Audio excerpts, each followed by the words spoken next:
Good afternoon, everyone. Welcome at Learning Agreement Seminar. In this seminar, you will learn more about learning agreements, changes in them, about courses, and course completion. So let's start. Students, welcome at Learning Agreement Seminar. In this presentation, you will learn about learning agreements and also about changes in them, about your courses, exams, grading system, and so on. Feel free to ask questions in the comments, but also after the Learning Agreement Seminar, there will be a Q&A session via Microsoft Teams. The questions you ask in the comments will be answered at the end of the presentation on the live stream, or you can ask questions during the Q&A session afterward. Here you can see a guide, including the steps to manage your mobility. It's good to follow the steps to avoid any unforeseen complications and situations in the future. Now I will describe each step very briefly. Afterward, I will talk about each step in detail. The first step that all of you did before the arrival was making of the learning agreement or online learning agreement. It was necessary to use the before the mobility table. I think that there's no need to talk about this step in detail, since you have already done this. Afterwards, you were asked to register and enroll in courses or seminar groups. To be able and to be allowed to attend courses, you must be enrolled in a course and sometimes even in a seminar group. Once the semester starts on Monday, February 19th, a period called Course Enrollment Changes at 5 p.m. starts. During that period, you are allowed to make any additional changes in the enrollment. You can register and enroll in courses, and also you can unregister courses that you do not want to attend anymore. If you make any changes in the enrollment, you must make changes in your learning agreements. It's a necessary step because the learning agreement and your transcript of records that you will receive at the end of the semester must coincide. During the semester, you are obliged to attend courses. During the first weeks of the teaching period, you will be told requirements regarding your attendance and completion. It's necessary to register for exams. Deadlines for completing individual courses are made public via the information system at least 2 weeks before the examination period starts.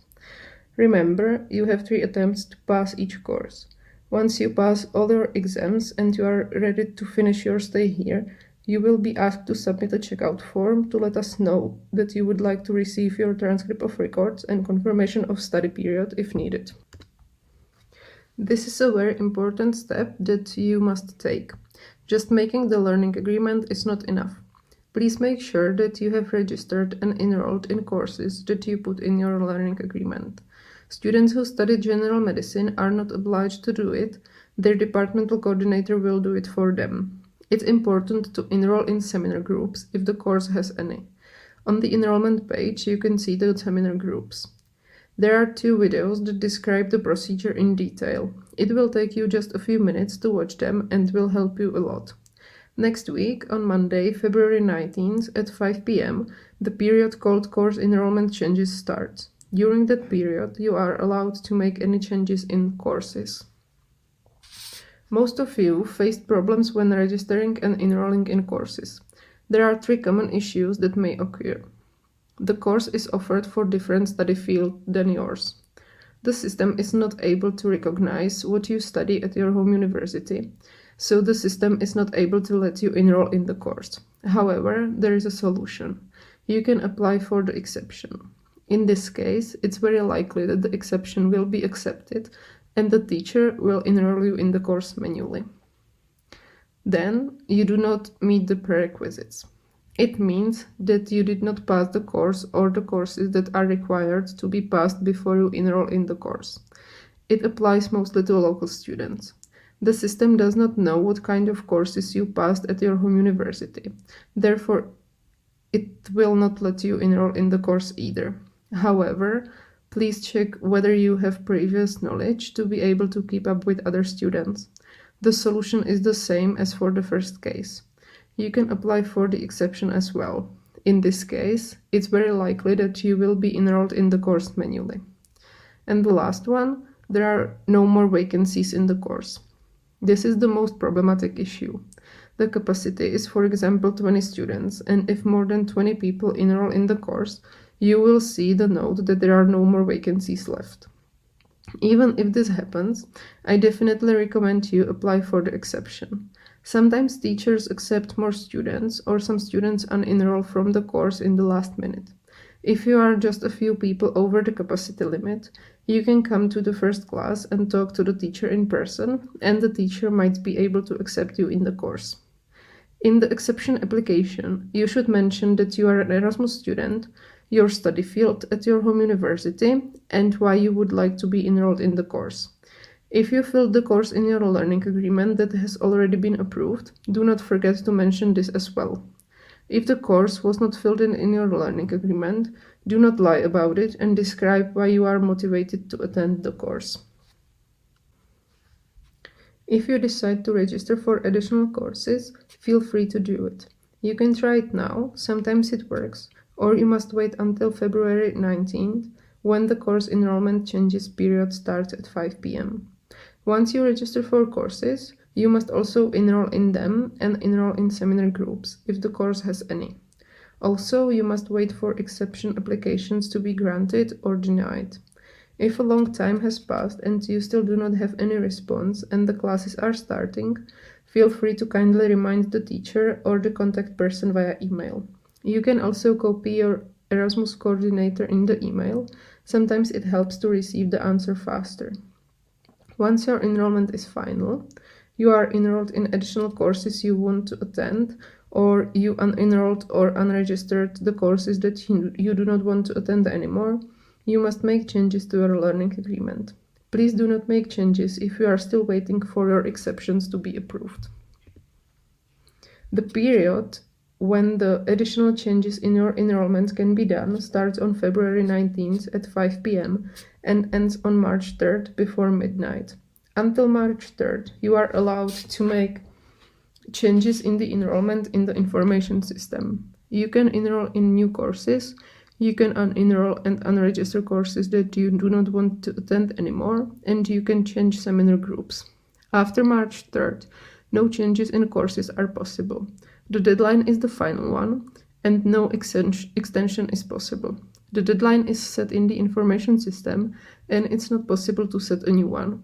The period when the changes to your learning agreements can be done starts on March 4th and ends on March 17th. You will have 14 days to make the changes in the learning agreement.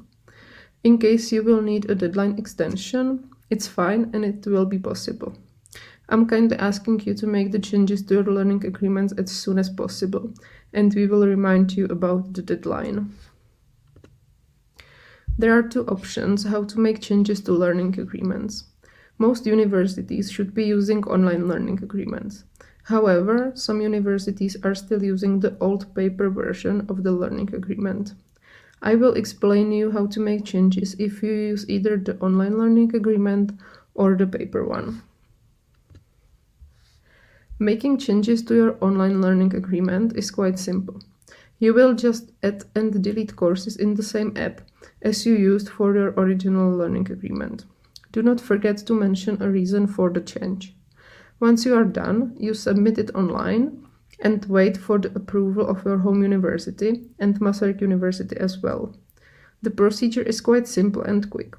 Also, you should be able to see the progress in the application, and if you open your online application in the ISOIS, you will see whether we have already received the online learning agreement and whether it has already been approved by your departmental coordinator or not. Now let's focus on the old version of the learning agreement, the paper version.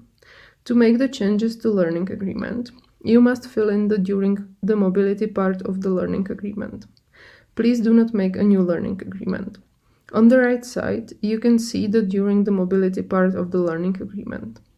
For making changes, you should use the form that your home university uses. There's no need to fill in two documents, one for your home university and one for Masaryk University. We will accept the form your university uses. Just make sure that the form has obligatory parts. A table for marking changes in courses. You will fill in the courses that you have added and courses that you have deleted. And also there must be 3 signature boxes. One for you, one for your home university coordinator, and one for the departmental coordinator at Masaryk University. As long as the during the mobility form has that, we will accept it. If you do not want to make any changes at all, you do not have to make the learning agreement changes at all. There are a few tips of what to do and what not to do. Please do not change the original learning agreement called the before the mobility part. When making changes to your learning agreement, it would be great if you could attach the original learning agreement. Merge the documents together, the before the mobility part at the beginning and the during the mobility part behind. Ideally, fill in the table on a computer, print it out, and sign it. Also, it's possible to sign the document electronically. Once you print it out and sign it, you must scan it to have it in your computer. As for the table A2, the component code is the course code. You can find it in the information system. Do not forget to tick whether you have added or deleted the course. This is an important part. You must make changes even if the course has just changed the component code or if the number of credits has changed. Fill in the reason for change. A list of reasons you can find usually on the last page of the learning agreement document. And the last one, do not write unchanged courses. You will fill in the courses that you added or deleted only. So far, the process is quite similar if you make the changes to the online learning agreement or to the old paper learning agreement. The difference is that if you make changes to your online learning agreement, you can make everything online. In case of any doubts, please ask your home university what kind of form you should use. So here you can see an example of how the changes of the learning agreement can look like. On the left side, you can see the original learning agreement. In table A, you can see 4 courses that will be taken at Masaryk University. And then in table B, you can see 4 courses that will be recognized at home university. On the right side, you can see the changed learning agreement. There are 2 courses mentioned in table A2. These courses will be changed. One of the courses will be deleted and one of the courses will be added. And it's the same for table B2. There will be 1 course added and 1 course deleted. As I said, you are supposed to mention only courses that will be changed. So if you decide to add or delete any courses, mention only these courses and do not mention the courses that remain the same. Here is a step-by-step guide of what you do when making changes to the paper learning agreement. It's necessary to sign the learning agreement. You can either print it out and sign it and scan it, or you can sign it electronically. Now it's necessary to provide us with the changed learning agreement. Please upload it to a Google form. The link will be sent to you soon. Afterward, the learning agreement will be sent to your departmental coordinator, who must review it. If the learning agreement is okay, the departmental coordinator will sign it. Once we receive the learning agreement signed by your departmental coordinator, we will upload it in your online application and send it to your home university and ask them to sign it as well. It's necessary to have the learning agreement signed by your home university as well. Once the document is signed by you, your departmental coordinator at Masaryk University, and your home university, I will upload it in your online application because the final version of the learning agreement must be uploaded in your online application. Afterward, we will send you a final message to let you know that the learning agreement has been approved and signed, and to inform you that your documents are okay. Let's move to exams and credits. Masaryk University has set a rule that each student must gain at least 20 credits per semester. The rule applies to local students and to Erasmus students as well.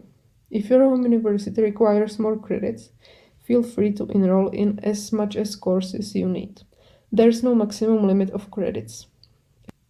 According to the Masaryk University Study and Examination Regulations, you have 3 attempts to pass an exam. If you fail the first one, You can register for a second or even third one. If you use the second or third attempt to pass an exam, you will see previous grades on your transcript of records. For example, if you pass the exam on third attempt, the grade will look like FFB. The final grade is B, which means passed, but the 2 attempts will remain in the system.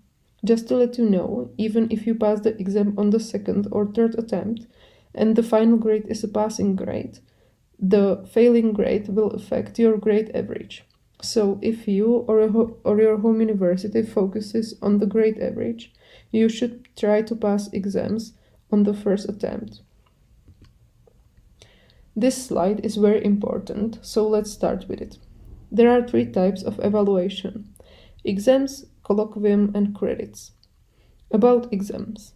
This is a standard course completion, and you can recognize this type of evaluation by the abbreviation ZK in the course catalog or course enrollment. For this type of evaluation, you will be given letter grades A, B, C, D, or F. A, B, C, D, E are considered passing grades. On the other hand, the F grade you will get if you fail the exam. Also, you can receive an X.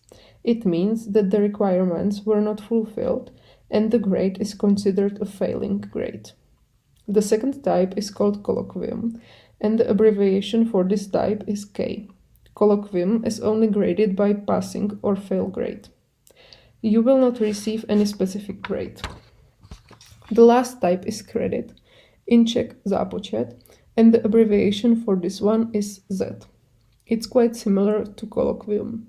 You will receive pass or fail grade. I assume the grading system differs from the system of your home university. So please ask your home university whether they accept these pass-fail grades. Even though there is a sentence automatically put on each transcript of records asking universities to kindly consider the passing grade as the best possible grade, some universities do not want to comply with the recommendation. Unfortunately, it's not possible to change these passing-failing grades into letter grades or even into number grades. So please contact your home university and ask them about it. It's better to find it out now that there may be a problem regarding grade recognition. We can have a discussion with your home university and send them an official explanation and so on. If needed, you can still make changes in the course enrollment. If you find it out at the end of the semester, there will not be much we can do about it. Here you can see 3 frequently asked questions. The first question is if it's possible to use a different grading system, for example the grading system using numbers instead of letters. The answer is no. Unfortunately, according to our internal rules, we do not convert grades. Also, the transcript of records is downloaded directly from the system, and the system will not let us to enter number grades. In case your home university uses different grading system, the university must do the conversion. Another question is whether we can sign after the mobility part of the learning agreement. This part used to be the third part of the learning agreement. Unfortunately, we do not sign this part of the learning agreement. Instead, we issue the transcript of records. The transcript of records fulfills all the requirements of the European Commission, so there should not be any problems if you submit the transcript of records to your home university. The dates of your mobility, the arrival and the departure date will be marked on the transcript as well. In case you do not like your grade, you can improve it. You can improve 1 course per semester. You just send an email to your Erasmus coordinator at Masaryk University and to your teacher. In the email, you just describe that you do not like the grade and you would like to improve it. The original grade will be removed and you will have a second attempt to get a better grade. It's possible to do it only if you received a grade from B to E. It can not be done if you received failing grade. Your second attempt will count, and if the grade is worse than the first one, it's not possible to change your mind and keep the old grade. And finally, the learning agreement seminar is over. Now I will answer the questions you sent me during the presentation, And a few minutes later, we will start the Q&A session at Microsoft Teams. So if you have any questions or you are just curious to learn more, join the session. Okay, so this was for the learning agreement seminar, and I will just cancel the live stream, and I sent you a link to the Q&A session that will take place at Microsoft Teams, so feel free to join it and ask more questions.